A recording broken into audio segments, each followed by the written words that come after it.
Look, I'm about to give you the most important thing you'll watch today. And if you leave before the end, you're going to miss the one piece of information that could genuinely change how you see the next 72 hours of world history. Here's the deal. Right now, as you're watching this video, there are US military ships in the Persian Gulf. There are negotiations happening in Islamabad, Pakistan. There is a ceasefire, and it expires in less than 48 hours. And the most powerful man on the planet just said extending it is highly unlikely. That's not a headline from a movie. That's today, April 20th, 2026. So if you think this war stuff doesn't affect you, your wallet, your gas prices, your groceries, your 401k, stick with me. Because by the end of this video, you're going to understand exactly what's happening, why it matters to every single American, and what experts are saying comes next. Let's start with the basics, because most people have been half following this and don't have the full picture. Back on February 28, 2026, the United States and Israel launched coordinated airstrikes against Iran. The strikes killed Iran's supreme leader and many other officials, destroyed a large number of military and government targets, and killed civilians. Wikipedia. The world woke up to a completely different Middle East overnight. And almost immediately, Iran did the one thing that could bring the entire global economy to its knees. They closed the Strait of Hormuz. Now, if you don't know what the Strait of Hormuz is, let me explain it fast, because this is the heart of everything. The Strait of Hormuz is the narrow mouth of the Persian Gulf, through which 20% of all natural gas and oil in the entire world passes. Baltimore Sun, 20%.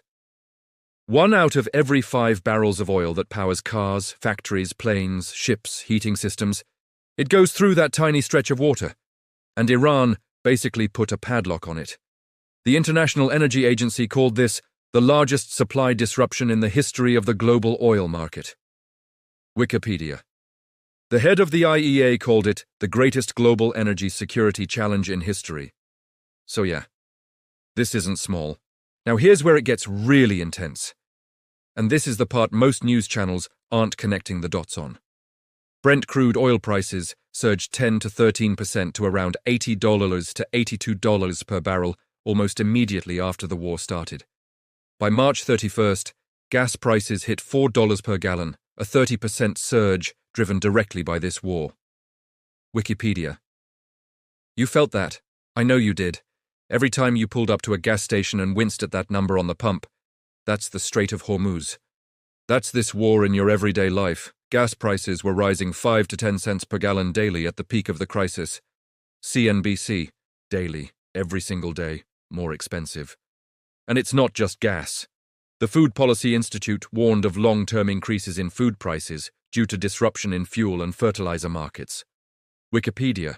Because fuel doesn't just power your car, it powers every truck that moves your groceries, every tractor that grows your food, every ship that brings products to American shores. This war is in your grocery bill. It's in your heating bill. It's in your Amazon deliveries taking longer. You might not see the connection, but it's there. Okay, so that's the background.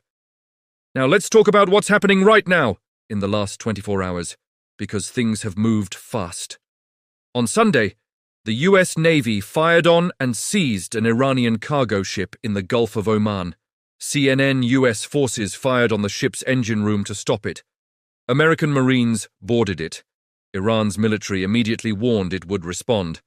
And at the same time this is happening, Trump announced that Vice President J.D. Vance, Special Envoy Steve Witkoff, and Jared Kushner are all flying to Islamabad, Pakistan for a second round of peace talks. Think about that. We're seizing their ships and sending diplomats for peace talks on the same day. That is the definition of negotiating at the edge of a cliff. Iran says it has no plans to send negotiators to Pakistan for a new round of talks after the United States seized the Iranian-flagged cargo ship. Al Jazeera. So as of right now, the US team is either already in Pakistan or on their way, and Iran hasn't confirmed they're even going to show up. And here's the clock ticking above all of this. President Trump said Monday that the ceasefire with Iran is set to expire Wednesday evening, and he called an extension highly unlikely. CNN Wednesday. That's 48 hours from right now. This is the moment. This is why I told you at the start of this video you couldn't miss this. Because what happens in the next 48 hours is going to determine the economic trajectory of the United States, and honestly, the entire world, for the rest of 2026. Let me walk you through exactly what the experts are saying, not my opinion. Not speculation. What the analysts at Morgan Stanley, Charles Schwab, Goldman Sachs, and JPMorgan are actually saying right now. Morgan Stanley says prolonged conflict with Iran could lead to higher oil prices, hotter inflation, and greater market uncertainty. They say a potential energy supply shock could box in the Federal Reserve, increasing the odds of smaller rate moves or a pause as officials weigh inflation concerns against growth concerns. Morgan Stanley. Translation?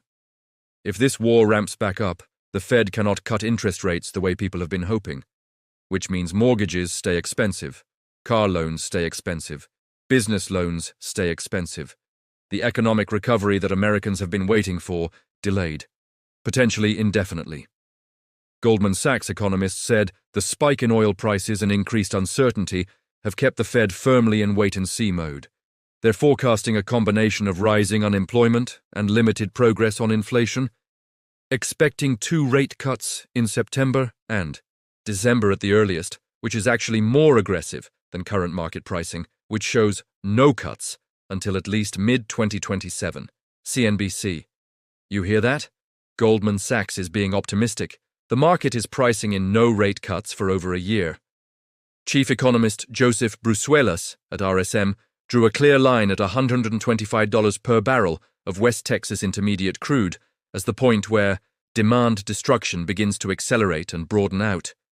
CNBC oil was near $91 a barrel as of last week, down from a peak of $115 earlier in April, still 60% above pre-war levels.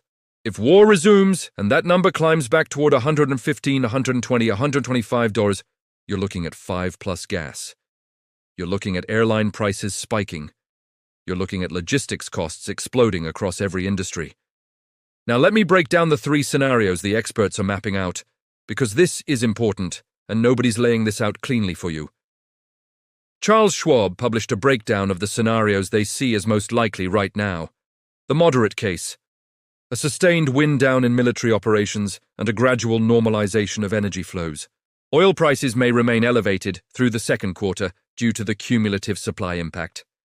Global growth and inflation are moderately impacted, with Asia and Europe most vulnerable. Charles Schwab. That's the best case right now.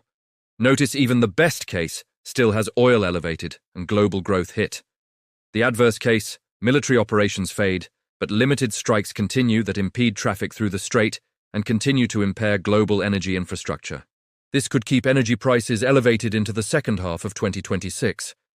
The risk is economic stagnation in Europe and Asia, as well as a weakening of US growth. Central banks in Europe may be inclined to hike rates due to a spike in inflation. Charles Schwab. And then there's the third scenario nobody wants to say out loud: full resumption of hostilities. No deal. Ceasefire expires. War restarts. As one financial analyst put it, if the ceasefire expires without an extension and hostilities resume, the market move will be immediate and severe. European Business Magazine. Immediate and severe. That's Wall Street language for brace yourself. Now here's something that hasn't gotten enough attention. And this is the kind of thing that makes financial experts' jaws drop. A Financial Times investigation found that $580 million in bets on falling oil prices were placed just 15 minutes before Trump published his statement on postponing attacks on Iran back in March. A second suspicious series of bets worth $950 million on falling oil prices happened on April 7th, again, shortly before a major policy shift was announced by Trump: the 2-week ceasefire. And a third series of suspicious bets worth $750 million was sold 20 minutes before Iran's foreign minister announced the Strait of Hormuz was open for the rest of the ceasefire. Wikipedia, 3 times. 3 massive, perfectly timed bets on oil prices falling, right before 3 major announcements. Someone is making hundreds of millions of dollars trading ahead of this war's developments. This is being investigated, and it tells you just how much money is moving based on every single twist in this story. Let's talk about the Strait of Hormuz itself, because this is the military piece most Americans don't fully understand.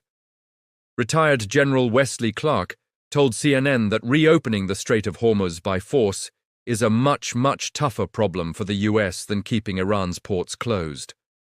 CNN, he broke it down.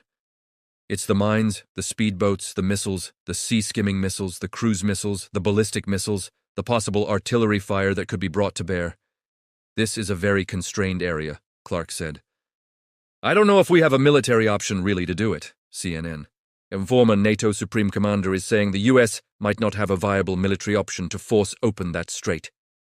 That's a massive statement, because it means Iran's leverage here is real. They're not bluffing when they close that waterway.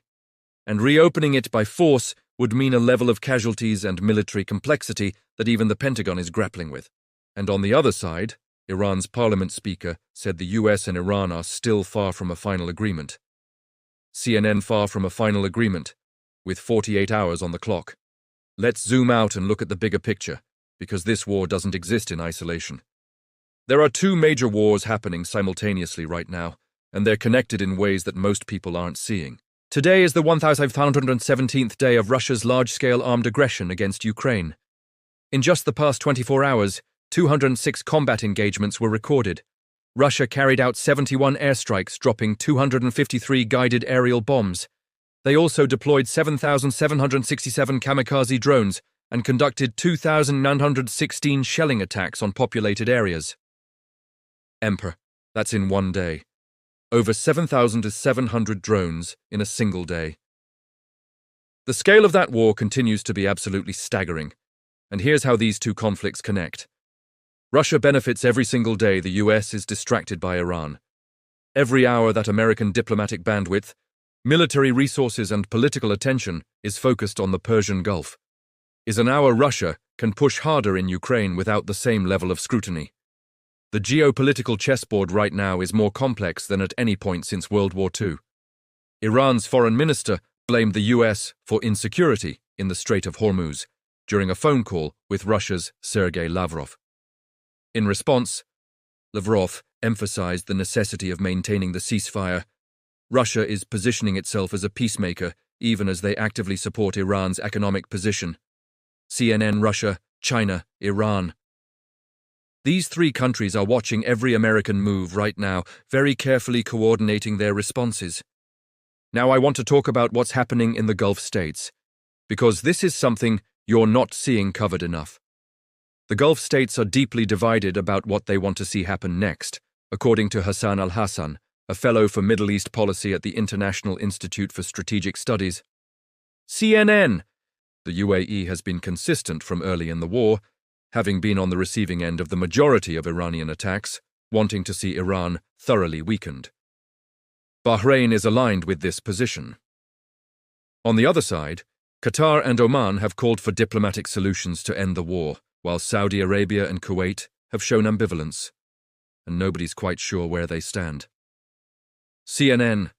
Here's why this matters for Americans. Saudi Arabia's oil production decisions affect global oil prices, which affect your gas. If Saudi Arabia decides to ramp production to keep prices stable, it helps America. If they decide to sit back and let the chaos play out, prices stay high or go higher. The Gulf states being divided means there's no unified pressure from that region for a quick peace deal, which means the timeline for resolution is even murkier. And what about Iran's nuclear program? Because let me tell you, this is the real issue underneath all of it. Iran has about 400 kilograms of 60% enriched uranium. Trump suggested this week that Iran agreed to ship its stockpile to the US, a claim that was quickly rebuked by a senior Iranian official who called the demand a non-starter. CNN. An Iranian official rejected Trump's assertion that Tehran agreed to halt the nuclear program indefinitely, saying Iran will never accept being an exception from international law. CNN. This is the fundamental impasse. The US wants Iran's nuclear program gone. Iran views nuclear capability as its ultimate survival guarantee, especially after watching what happened to their supreme leader when he didn't have a nuclear deterrent. From Iran's perspective, giving up nukes is giving up their ultimate insurance policy. Why would they do that? And Trump said there will be no enrichment of uranium, and the US will, working with Iran, remove all of the deeply buried nuclear material. Wikipedia. Two completely incompatible positions, with a deadline in 48 hours. Okay, so where does this go? What do the experts say happens next? Here's the honest answer, and I respect you enough to give it to you straight. Nobody knows for certain. But here's the range of outcomes that analysts are watching for. Scenario 1. A deal gets done. Iran and the US reach some kind of framework agreement. Not a final deal, but enough to extend the ceasefire and keep talking. Oil prices drop. Markets rally. Gas prices start coming down by summer. This is still possible. All parties still believe a deal is possible, and that belief is the only thing currently separating oil markets from a return to the volatility of March. European Business Magazine. Turkey's foreign minister said on Sunday he is optimistic the ceasefire would be extended. Al Jazeera Pakistan's prime minister is actively mediating. There are still channels open. Scenario 2. The ceasefire expires, but nobody immediately restarts. A kind of informal quiet happens. No formal extension, but no immediate return to bombing either. This buys time but doesn't resolve anything. Markets stay volatile. Oil stays elevated. The uncertainty premium remains baked in. Scenario 3. Ceasefire expires, war resumes. This is the scenario Wall Street is hedging against hard right now. If the ceasefire expires without an extension and hostilities resume, the market move would be immediate and severe. Brent crude has fallen sharply since the Hormuz reopening, but remains more than 60% above pre-war levels. European Business Magazine. A resumption of full hostilities could push oil back to those April highs, or beyond. Morgan Stanley warns that military escalation could lead to higher U.S. defense outlays and larger deficits, putting upward pressure on long-term bond yields, a potential headwind to equity and fixed income assets.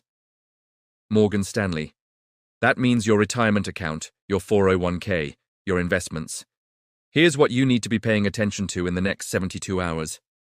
Watch oil prices. If crude oil starts climbing back above $100 per barrel, that's the market's first signal that the situation is deteriorating.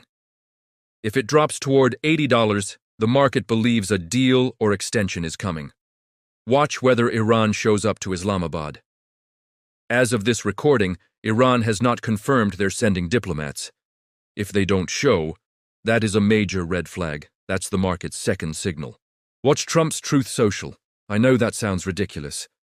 But this war has literally moved oil markets by hundreds of billions of dollars based on single posts. We have documented evidence of this. When the man with the ability to either bomb Iran back or sign a peace deal posts something, it moves markets. Watch it. And watch Wednesday at 8 p.m. Eastern. That is the ceasefire expiration deadline. As of now, the 2-week ceasefire will expire at 8 p.m. ET Tuesday. But the truce between Iran, Israel, and the United States started after multiple deadlines posed by President Donald Trump. Further delays or sudden changes likely will be the norm leading up to the deadline. Baltimore Sun. Look, I want to be real with you for a second. We are living through one of the most historically significant moments in modern American history. This isn't background noise. This is a war the United States is actively fighting in the Middle East, the 8th week of active military conflict, while simultaneously running out the clock on a ceasefire deadline, negotiating in Pakistan, and managing the most disruptive oil supply crisis in recorded history. Trump's approval rating is sinking as Americans express growing concern about the war in Iran. MS Now. This war is real to Americans. It's showing up in their gas prices, their grocery bills, their investment portfolios, their sense of security about the future. The difference between an informed American and an uninformed one right now is massive. The informed one understands what the Strait of Hormuz means, understands what 125 oil does to the economy, understands why the ceasefire deadline on Wednesday is the single most important moment in global markets this week. understands the connection between Iran's nuclear program and every other piece of this puzzle. You now have that information. So, here's what I want you to do. Share this video with someone who needs to understand what's actually going on. Not for clicks, because this actually matters. Because the people in your life making financial decisions, making career decisions, making investment decisions right now, they need this context. The next 72 hours will tell us a lot. Stay locked in. Stay informed. And I'll be back with an update the moment something significant breaks. Because in this story, things can change in 15 minutes. I'm talking to you live from the most consequential moment in 2026. Don't sleep on it.